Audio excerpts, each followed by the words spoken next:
आपण पाहत आहात भारतीय जनमत, आपला चॅनल। नमस्कार, मी मानसी धामणसकर। आपण पाहत आहात भारतीय जनमत न्यूज। नजर टाकूयात आजच्या ठळक घडामोडींवर। नवी मुंबईतील हॉटेल सनराइज मध्ये छापेमारी करून पोलिसांनी सेक्स रॅकेटचा पर्दाफाश केला आहे। यामध्ये हॉटेल मॅनेजर, वेटर आणि चालकाला ताब्यात घेण्यात आले असून 7 महिलांची सुटका करण्यात आली आहे।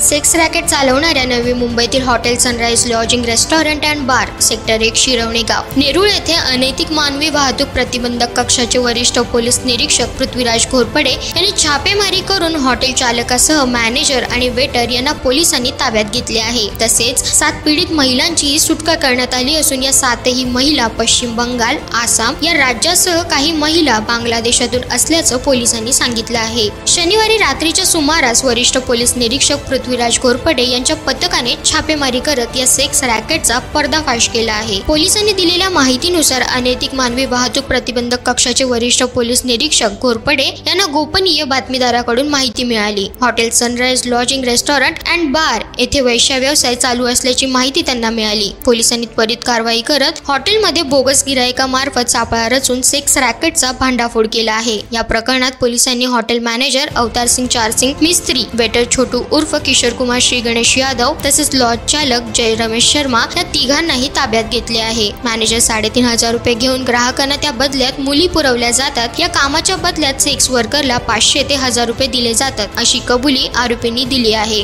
पोलिसांनी आरोपींच्या विरोधात अनैतिक व्यापार प्रतिबंधक कायदा 1956 कलम 3456 यांसह भारतीय न्याय संहिता कलम 143(3)(3)(5) अन्वये गुन्हे दाखल करण्यात आले आहेत। तसेच पुढील तपास नेरूळ पोलीस ठाणे करत आहे अशी माहिती पोलिसांनी दिली आहे।